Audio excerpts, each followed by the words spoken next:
Sure. Thank you for having us here. It's an awesome opportunity to get to let folks know what Avery Dennison is about. So happy to be here alongside two colleagues that work not only in the DE&I space, but in making sure that Avery Dennison is a place for everyone to belong. Thanks. Excellent. Yamansi, how about you? Is there anything else you'd like our audience to know about you before we start? No, just excited to be here with everyone to share. Yeah, thank you. Cool. Awesome. All right. Well, Johanna and Luciana, your questions are up first. So Johanna, is there anything you'd like to share with our audience before we ask you your first question? No, I'm just excited to be here, excited to represent Avery Dennison. It is Joanna, so I will correct you on that. And only thing I'd like to add is a little shout out to Central America. I'm from El Salvador, so just wanted to share that. Love it. Thank you, Johanna. All right. So Joanna and Luciana, I'm going to go to you first. Joanna, let's go to you. There are surveys that say that 90% of US workers will need to learn new skills by 2030 in order to remain in the workforce. I think that's probably not much of a surprise to us. What are some of the first steps that you think people should take in terms of upskilling so that they don't get left behind? Yeah, absolutely. I think that's an excellent question. There's a number of different things that you can do. I'd say take a 4-step approach. And the first one is by evaluating your existing skills, right? So what you want to do is identify your strengths and your weaknesses. And then once you've done that, look for trends that are within your industry and identify emerging technologies. So for example, within my team in IT sourcing and vendor management, understanding AI and how AI drives procurement strategies is a big advantage in terms of skill set. So workers should be proactive in seeking training programs, certifications, and hands-on learning opportunities that can align with your personal career goals. Then take advantage of your company's learning resources. At Avery Dennison, we also have within IT developed an IT learning academy whereby we can access customized programs that are based on your areas of interest. I've built one specifically for my team with the skill sets that I believe we need to succeed. So if your company does offer it, I would say, there's definitely take advantage of it. But if not, there's also plenty of online learning platforms that offer free courses if you're not in a position to sign up for a subscription. There are also many ways you can stay informed on trends. One of my favorite ways is to keep learning through micro-learning. Harvard Business Review is a favorite of mine and an excellent option for getting your daily dose of learning. And then lastly, I'd say pursue opportunities that apply to your new skills. So definitely once you learned it, then you have to apply it and practice it. So this could be in the form of project engagement at work or even in your personal life. So if you have an opportunity to volunteer anywhere, right, that can provide also hands-on experience. Great advice. I love all of this. Luciana, what are your thoughts? Are there any steps that you think people should not forget about? Yeah, absolutely. As a first-gen millennial, I've seen just how quickly the world is changing. And you're right, the surveys paint a clear picture that we all need to be ready to adapt. And I know that it's my ability to adapt that landed me in a corporate IT role after years of being in operations. To upskill, I'd agree with what Joanna shared, and I'll just add my 3 steps and one guiding principle. If you haven't heard of the Japanese term that describes your reason for being, it's called ikigai. I would recommend looking it up. That's my guiding principle, and I revisit that every few years just to make sure I have fulfillment in my passion, my mission, my vocation, and profession. And for upskilling, I think it's 3 steps. Find the buzz, be mindful, and network smartly. You should be able to find the in-demand skills through industry trends, job postings, and internet buzz. That's what's going to let you know what you need to study to bridge that gap in your professional knowledge to take the next step. I'd also encourage you to be mindful, write down a manageable development plan. You want to be able to get tangible results quickly so that you can see that progress and celebrate incrementally. Lastly, I'd encourage everyone to network smartly. Connect with relevant professionals that you've worked with on past projects, folks you've met at conferences, even alumni from your university, before you start cold inviting on LinkedIn. I think that by knowing your purpose and working with those 3 steps, you'll get better at upskilling and you'll always land the right next job for you. fabulous advice. Actually, Ikigai is one of my favorite concepts as well, so I won't go into it, but I grabbed a link to explain it for anybody who's interested. I very much recommend what Luciana said. All right, so our next question, Yamatsi, I'm gonna go to you first here. What really inspired you to prioritize upskilling in your own career, and how has that changed or impacted your personal growth or professional growth? I'm sorry. Yeah, thank you. For me, having come from a very humble beginnings in my native Panama, my parents, who only completed high school and below, really instilled in me the importance of education and really a strong work ethic for a better future. My journey of lifelong learning really started with them and has always been part of my life. It actually drove me to not only take advantage of every learning opportunity that came my way, as well as to be fearless in my pursuit of learning and to take ownership of my development. This included taking every opportunity to develop new skills, including stretch assignments, which I did in every company I have worked for. And this has really helped my career. The majority of learning comes from stretch assignments, working groups, and through on-the-job training and hands-on learning. One great opportunity is employee resource groups, which I'm sure we'll all kind of talk about, which are part of many companies and are a great example of a stretch assignment opportunity. I really encourage you to learn about these groups if you don't know about them. No, I think that sounds amazing. And you're right, ERGs are definitely going to be a focus of conversation as we keep moving. But before we move into that area, Luciana, I want to hear what this has been like for you. What really drives you to include upskilling as part of your kind of daily plan or long-term plans? Where does that come from for you? Yeah, like Yamatsi, growing up with foreign-born parents, mine being from Brazil, I just saw how resourceful and adaptable they were, and that was really a key to my family's success. My parents, even without formal higher education, they always found a way to learn and grow, whether it was mastering a new skill for their business that they ran or navigating the complexities of the changing economy in a brand new country. This really instilled a deep appreciation for the power of continuous learning in me, and is probably why I ultimately landed in a CI role while working at Avery Dennison. That being said, prioritizing upskilling has been instrumental in my career journey. It's allowed me to transition across different roles and functions, to become more adaptable, to navigate challenges with confidence, to increase my value, and to boost my own personal confidence.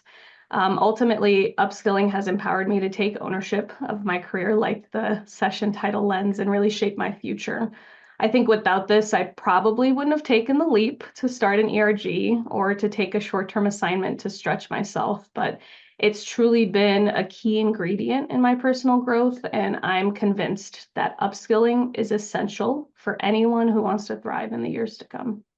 Yeah, of course. And I love that, it's something that you're kind of building into I say like your practice, but that sounds kind of woo-woo, but you know what I mean? Like, and I like that as you're focusing on this, yes, it's for professional development, but as you said, you're finding benefits to your personal life as well because of this. So I think that that's probably the best of both worlds, right? Is doing something that's not just good for you and your job and, your work life, but also for you as a person.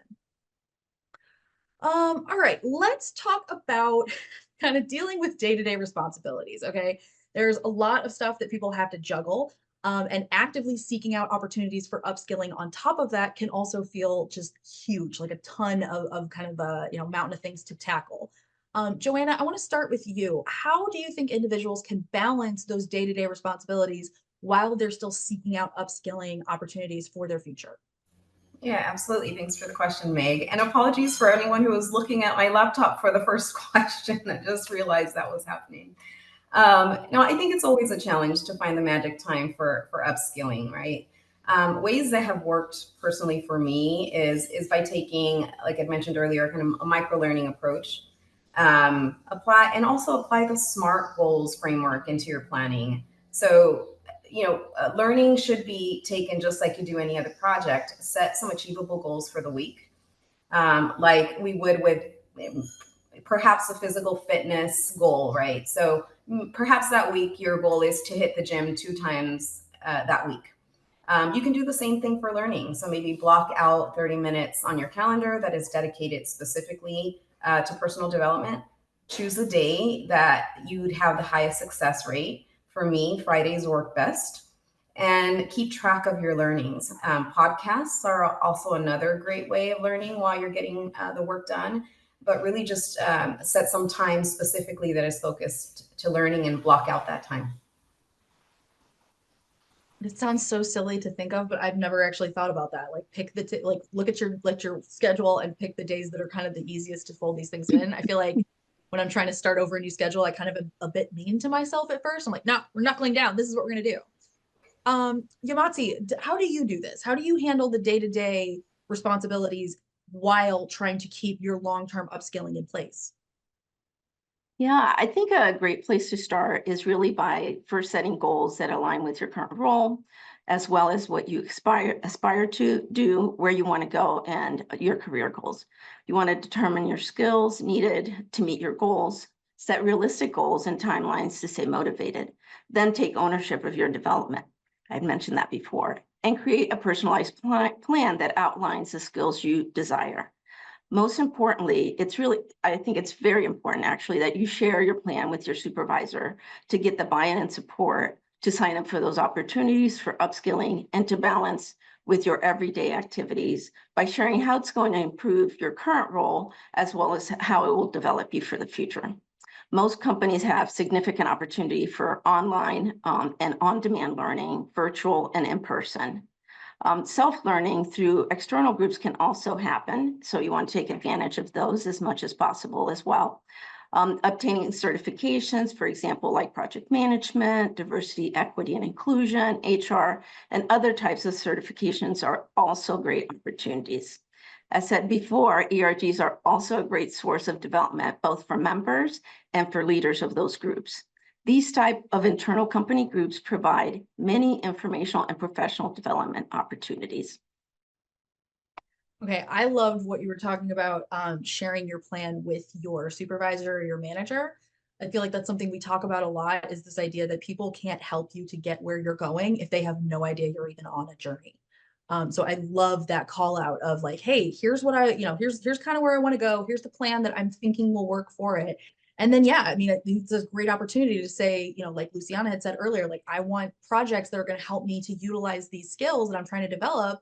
Is there anything in the works? Is there anything that I can sign up for? Can you put my name in a hat for something? Right. Luciana, how about you? What do you do to make sure that you're actively seeking out opportunities, but not, kind of letting the rest of your day-to-day kind of, pile up? Yeah. First, I want to agree with Joanna and Yamatsi that SMART goals are important, and sharing them within your accountability network is major. Before I answer, I want to be transparent here that balancing life is something everyone struggles with.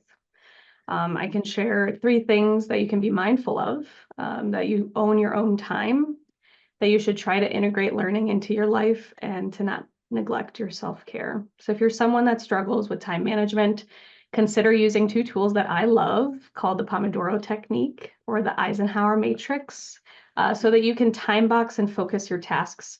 Personally, I live by my calendar, and I would recommend to any other neurodivergent folks on the call, use that technology to your advantage. And I'll add that learning with the full job can be hard. So if you're trying to pivot your career, I've found the most success in integrating learning into my routines, whether that's through my daily Alexa updates, in my TikTok scrolling, in the podcasts that I listen to. I have to integrate it so that it's not a chore and just part of my life. And lastly, burnout is real. So if you have this, it'll only hinder your success. So this is my friendly reminder to you that it's okay to say no to events, prioritize recharging, and really celebrate those wins, especially when it comes to your learning. Finding balance is a continuous process. It's not a destination. So try to be kind to yourself, embrace this learning journey, and don't be afraid to ask for support when you need it. I cannot tell you how much I love everything of what you've just said here. Hugely, hugely important. And I especially want to call it the burnout thing, y'all. Burnout takes years to get over. It's not just a like, oh, I overdid it. I can like sleep late this weekend and, I'll make it up. It'll be fine. Burnout takes forever to get over. It's hard, and that's fine. But it's also like, feel like it's also something that we still kind of need to have that healthy respect for. Like we used to have it for the flu and then we sort of lost it and it's just kind of treat everything like a cold. So I like that idea of like, no, burnout is real. It's very big. It's hard to get past. It's going to be more of a problem than just taking care of yourself on the front end. And I say that as someone who doesn't do that well. So, okay. Joanna, I want to go back to you. I want to talk about professional networks. Obviously, it's like a main topic of what we're talking about today. What strategies do you have for building a strong professional network, especially for Latinx professionals? Oop, you're on mute. No worries. I do it at least once a chat, and this is my whole job.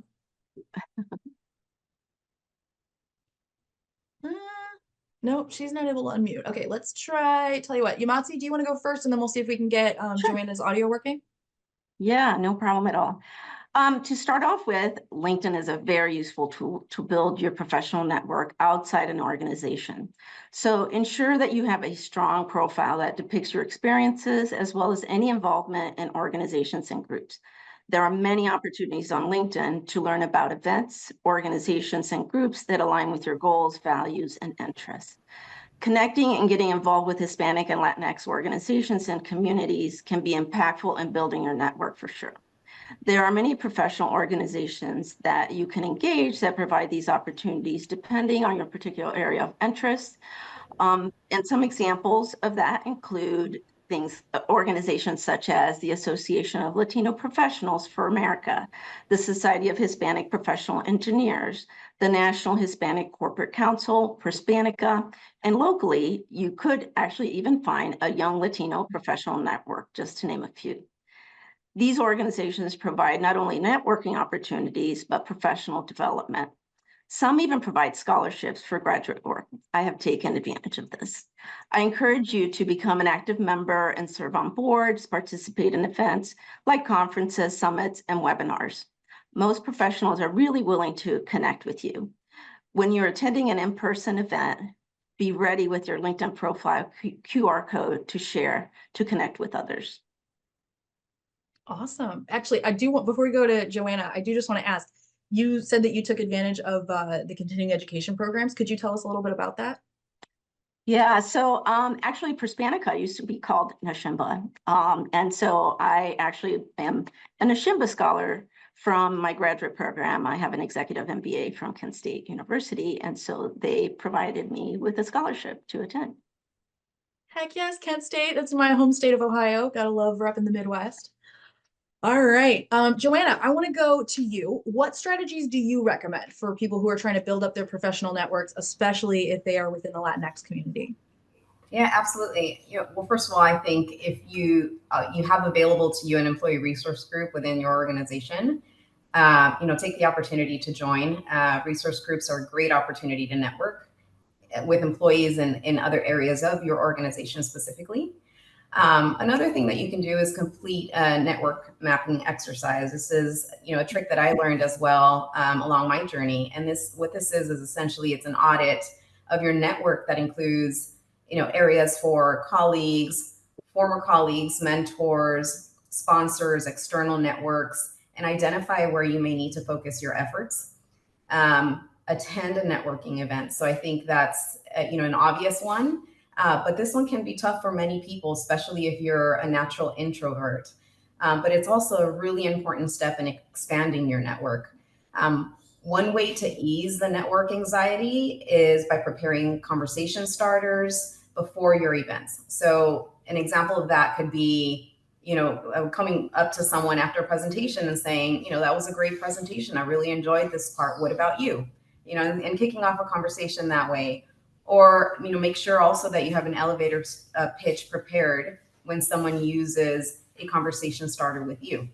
So alternatively, right, you definitely need to be prepared as well. LinkedIn, of course, is another way to connect, but also don't forget about the network within your four walls. Schedule time to connect every month or every other month, with your network, and make sure that you take the time to catch up and keep the conversations going. That's really important. Even a quick lunch can go a long way.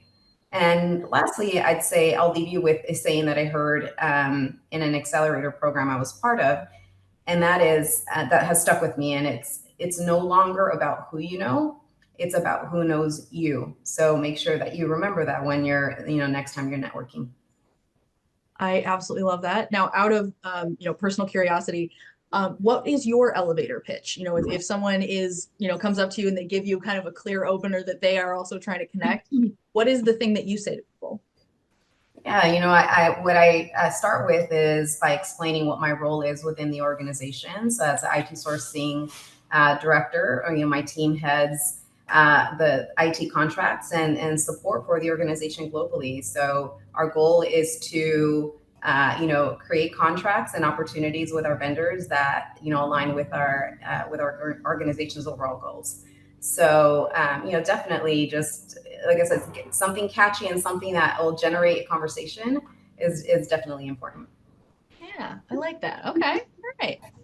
All right, let's keep moving here because we had a ton of people ask some great questions. Let's see. Oh, okay. Let's see. Luciana, I'm going to go to you first. What advice do you have for those who might feel hesitant or intimidated by the idea of networking within their industry? So let's talk about this. When you're talking networking, what does it mean to you? And what would you say to somebody that might be intimidated by that? Yeah. First, it's natural to feel a little bit nervous about networking.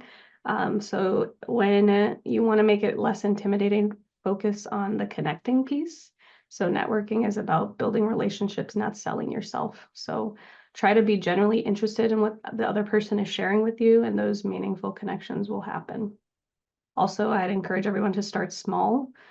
Network within your existing, group of folks that are at smaller events to build up your confidence. I know that at Avery Dennison, our ERGs offer a lot of opportunities for folks to do so. So in that safe space, we hope that our employees can then go right to external events, bigger events, and feel comfortable and confident in their networking. And it's okay to connect with people that you had a good conversation with. Send them a note, connect with them on LinkedIn, send them an email. But like I said, it can be intimidating, but just focus on connecting and being generally interested in others. That can really help. I think that's great advice. Yamansi, what do you have to say about this? Or have you ever been in that position where you felt kind of intimidated or hesitant about, before a networking event or about the concept? Yeah, well, when it comes to in-person networking, most people do not love, walking into a room full of strangers and just walking up to somebody you don't know. So, yeah, of course, I think everybody, is a little bit intimidated. But remember that many people are probably feeling the same way you are. So, don't be afraid to walk up to them. But fortunately now there's just a lot of opportunities also to do this virtually. So it's, gives you an opportunity for those that are a little bit more introverted. You'll be surprised really how many people are willing to engage with you. I found that most people are not, are very willing to share their time with you. It has happened to me very recently. I've experienced people reaching out to me, and I've reached out to others who are just really willing to connect. But also, yeah, I think that's sort of my advice. Very cool. All right. Joanna, how about you? What do you think, or have you ever been in a position where you were intimidated or, kind of felt like you were not really excited about going to a networking event? And what did you do at that point? Yeah, absolutely. I mean, I think Yamatsi and Luciana said it right. I mean, it is definitely a challenging thing if you're not used to being in networking situations, and it could be intimidating. I'll start with my favorite quote. It's by Ellen Johnson Sirleaf, and it's, "The size of your dreams must always exceed your current capacity to achieve them. If your dreams do not scare you, they are not big enough." And this resonates very deeply with me and how I've applied it throughout my career journey. There's been plenty of times when I've had, when the idea of walking into a room full of strangers and starting conversations was extremely intimidating and daunting. But I had to build the courage to be uncomfortable for my personal growth. You will never regret making that effort. So definitely take yourself out of your comfort zone. It'll go a long way in your personal development. And other tips that I would say is, if you're able to bring or find a wing person, if that makes you comfortable, right? Prepare your conversation starters, like I mentioned earlier. have an elevator speech, have your LinkedIn QR code ready for people to scan. This also saves a ton of time and helps create a quick connection. If you're not sure how to do that, you can do that by clicking on the search bar in your LinkedIn app, where you'll see a QR code pop up. And then you can save that to your photos or share it through text with people you meet. And as Yamatsi mentioned, seek virtual networking opportunities if you're not quite ready to meet in person, but just get yourself out there. Mhm. I really appreciate that advice, because I feel like as someone who I am obviously extroverted, but that doesn't mean that networking still doesn't feel kind of weird. So I think it is really helpful to highlight to people that like it's going to feel awkward. That's okay. Everybody is also in that same boat. There's very few of us that are like networking. Yes, let's do it. So I think it's important to highlight, like, if you're not loving this, it's okay. You're not the only one. You don't have to be super jazzed for networking to make it work. All right, we got 5 minutes left. I want to ask one more question to each of you. Let's see, Yamatsi, I'm going to go to you first. Could you share a memorable networking experience that led to a significant opportunity for you? Yeah, thank you for that. There's probably not one memorable experience, but the experience of building relationships, and we were just talking about networking, but building really authentic relationships has really been important in my career. I have to say that a lot of the roles that I have held in my career have been because of my network, actually, and referrals that I've gotten within those organizations, including my most current role at Avery Dennison. It was actually an internal referral as well. So again, networking, super important.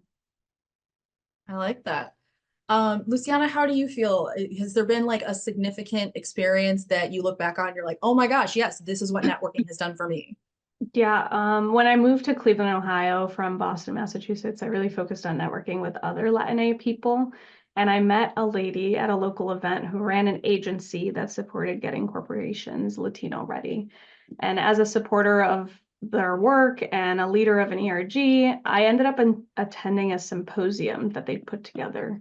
And it was at that symposium, I was networking with folks after speaking on a panel where I highlighted some of the work of our Voz Latina ERG. Hopefully you can see my mug. One lady came up and she introduced herself and asked if I'd ever heard of ELA. And my mind went a few places and I couldn't land on one that felt right. So I just said no, in a slightly embarrassed way. Luckily for me, Alyssa Diver didn't mind that I didn't know about the ERG Leadership Alliance and took the time to tell me a little bit about it after sharing a few compliments, actually, and takeaways that she enjoyed from my answers on the panel. And it was that small networking moment that led me to speaking on another panel that Alyssa was leading later in the year.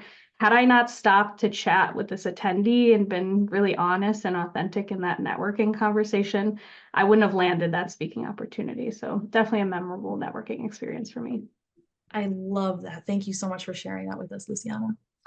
All right, y'all, we are just about at time. So I want to take a quick second here to thank all of our fabulous panelists today, Joanna, Luciana, and Yamatsi, as well as big thanks to Avery Dennison for loaning y'all to us for the morning. Thank you all so much for joining us, sharing your time, your expertise, what your experiences have been like. We really, really appreciate it. So thank you to each of you. I sincerely hope we get to do this again soon.